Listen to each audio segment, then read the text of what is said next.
여러분의 자유형은 평안하신가요? 제가 수영을 처음 배울 때 생각해보면 배부르게 물을 먹으면서 호흡을 배우고 나니 발차기의 시련이 기다리고 있었고 발차기 감이 조금 생겼다고 생각했었는데 더 큰 산이 기다리고 있더라고요. 맞아요. 바로 자유형 팔돌리기 동작인데요. 자유형 팔돌리기는 캐치, 풀, 하이엘보, 푸시, 리커버리, 롤링 등 너무 여러가지 용어도 많고 기술도 헷갈려서 초보분들이 쉽게 이해하기 어려운 동작으로 구분되기도 합니다. 저도 여러 강사님들에게 수업도 배우고 책도 보면서 팔돌리기 동작을 공부해 봤지만 쉽게 감이 오지 않더라고요. 그렇지만 팔돌리기 없이 제대로 자유형을 할 수 없겠죠? 또한 자유형의 추진력은 상체의 거의 대부분에 발생하기 때문에 효율적인 수영을 위해서 팔돌리기 동작을 정확한 자세와 원리를 반드시 이해할 필요가 있습니다. 자유형 팔돌리기 제대로 이해하려면 너무 어려운 동작이지만 제가 겪었던 시행착오를 여러분들이 겪지 않도록 실전 압축으로 오늘 영상을 준비했습니다. 끝까지 시청하는 것만으로도 자유형 스트로크의 원리와 연습 방향에 대해서 알게 되시고 실전 연습을 통해 꾸준히 따라 하신다면 멋진 폼과 편안한 자유형 팔돌리기 자세를 갖게 되실 겁니다. 본격적인 설명에 앞서 제가 대학교 때 들었던 자유형 전공 수업 이야기를 잠깐 해드릴 텐데요. 교수님께서는 수업이 끝나갈 무렵 최소한의 스트로크로 25m 거리를 가보라고 하는 과제를 내주셨는데요. 여러분, 교수님은 왜 이 과제를 내주셨을까요? 물론 그때도 교수님은 그 이유를 설명해 주시지 않았지만 저는 여러분들께 설명해 드릴게요. 필요한 거리를 스트로크 횟수로 나누면 한 번의 스트로크로 얼마의 거리를 갔는지 알 수 있게 됩니다. 똑같이 25m를 가더라도 어떤 사람이 더 적은 팔 돌리기 횟수로 목표 지점에 도달할 수 있다면 그 사람은 같은 거리를 가더라도 에너지를 적게 사용하는 효율적인 수영을 하고 있다고 할 수 있는 거죠. 30번의 스트로크로 25m에 도달한 저의 영법에 비해 단 6번으로 25m에 도달한 국가대표 누나의 자유형은 단순하게 비교하면 5배나 좋은 효율을 가지고 있다고 할 수 있는 거죠. 이처럼 한 번의 스트로크로 최대한 많은 거리를 갈 수 있다는 것은 수영을 차로 비유하자면 연비가 좋은 것이고 같은 거리를 수영하더라도 힘이 많이 안 들이면서 영법을 해낸다면 효율적인 수영을 하고 있는 것으로 생각할 수 있습니다. 자, 그렇다면 여러분들은 효율적인 수영을 하고 계신가요? 만약 여러분들의 자유형이 불편하고 힘이 들며 앞으로 잘 나아가지 않는다면 제가 겪었던 다음과 같은 3가지 이유를 반드시 점검하셔야 합니다. 첫째, 손과 어깨가 글라이딩하는 느낌을 배워야 합니다. 자유형에서 글라이딩은 활강, 활주라고도 하는데요. 이미 발생한 추진력을 이용하여 앞으로 미끄러지듯 나아가는 동작을 의미합니다. 글라이딩을 하지 않고 자유형을 할 경우에는 뭔가 툭툭 끊어지는 듯한 수영을 하게 되는데요. 이는 물잡기를 통해 만들어낸 추진력을 앞으로 전진하는데 온전히 활용하지 못한 상태에서 다음 동작을 이어나감에 따라 불필요한 에너지를 낭비하게 되는 결과를 초래합니다. 한편 손으로 쭉 뻗으면서 자유형을 하게 되면 매우 부드럽고 편안하면서 몸이 앞으로 쭉 뻗어나가는 듯한 모습을 볼 수 있는데요. 왜 이런 차이가 나는 걸까요? 그 이유는 관성의 법칙과 관련이 있습니다. 관성의 법칙은 어떤 물체에 외부 힘이 가해지지 않는 한 그 물체는 기존의 운동 방향 상태로 움직인다는 것을 의미하는데요. 좀 어렵죠? 쉽게 예를 들면 우리가 버스를 타고 가다 버스가 갑자기 정차하면 우리 몸이 버스가 가던 방향으로 기울어지는 것처럼 손과 어깨를 앞으로 쭉 뻗으면 관성의 힘으로 우리 몸은 손을 뻗는 방향인 앞으로 나아가려는 추진력을 더 효율적으로 활용할 수 있게 됩니다. 그런데 이렇게 손을 쭉 뻗어주는데도 앞으로 나아가는 느낌을 받지 못하는 경우가 있습니다. 그런 분들은 손을 뻗으면서 몸의 중심선이 넘어가지 않는지 잘 살펴볼 필요가 있습니다.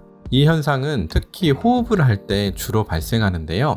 글라이딩을 할 때 몸의 중심선으로 벗어나는 게 하는 경우가 있을 수 있고 이렇게 되면 몸체는 균형을 잃고 우리의 추진력도 진행하는 방향의 직선이 아닌 지그재그로 분산됩니다. 마치 달리기 경주에서 지그재그로 달리기 하는 것과 마찬가지로 말이죠.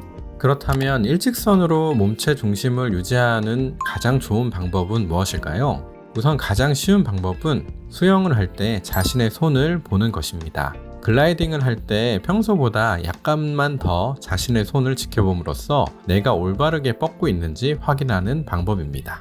우리가 비효율적인 수영을 하는 두 번째 이유는 자유형 스트로크로 많은 물을 끌어오지 못하기 때문입니다. 저번 영상에서 수영의 추진력은 작용, 반작용의 원리라고 말씀드린 적이 있는데요.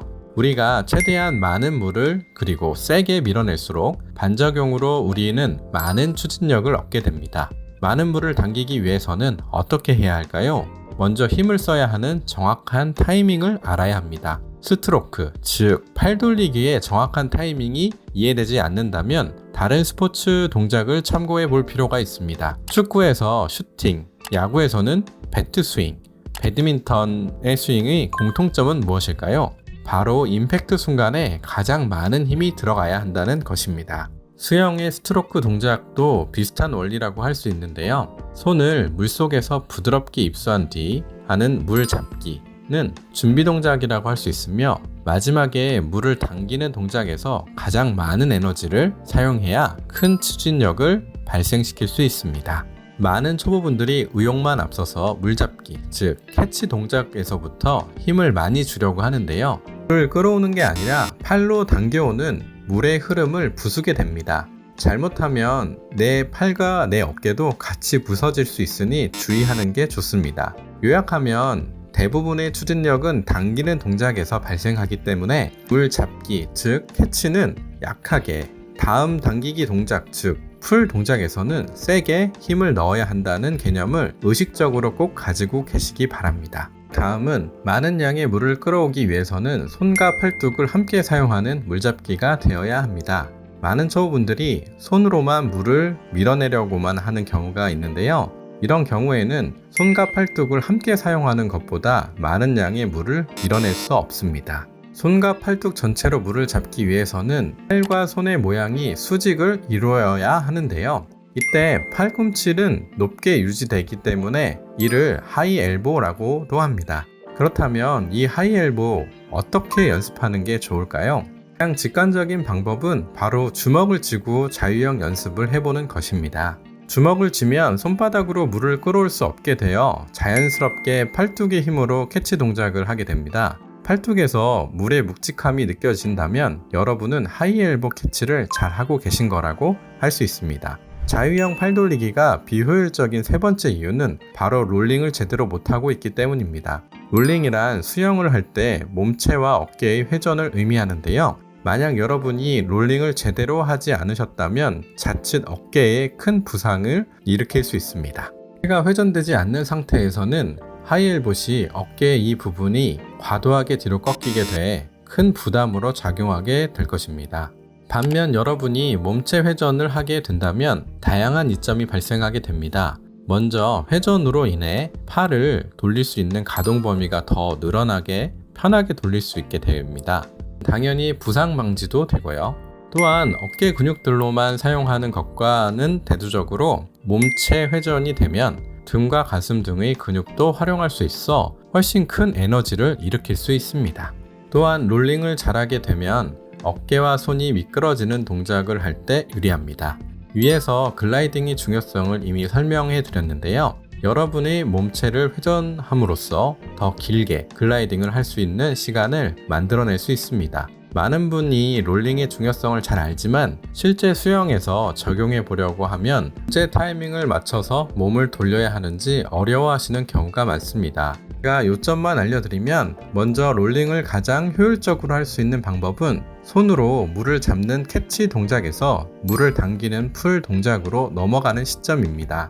한 손으로 풀 동작을 하면서 반대쪽 손은 글라이딩을 하게 될 텐데요. 그 시점에 맞춰서 롤링도 같이 이루어진다고 생각하시면 편합니다. 자, 오늘은 여러분들이 자유형 팔돌리기를 할 때 반드시 체크해야 하는 3가지 사항에 대해서 알아보았습니다. 정리하면 첫째, 글라이딩 시 손이 미끄러지는 듯한 느낌을 아셔야 하고, 둘째, 손과 팔뚝을 함께 사용하는 물잡기를 하여 특히 손과 풀이 수직이 된 하이 엘보 상태에서 강하게 물을 뒤로 밀 수 있어야 합니다. 마지막으로 몸체와 어깨의 회전을 통해 팔 돌리기 에너지 낭비를 줄이고 글라이딩을 극대화하는 시간을 만드는 것이라고 할 수 있습니다. 제가 말씀드린 세 가지 사항을 하나씩 여러분의 것으로 가져가시게 된다면 반드시 여러분이 편안하게 자유형 팔 돌리기를 하실 수 있을 거라 확신합니다. 완벽한 영법은 없습니다.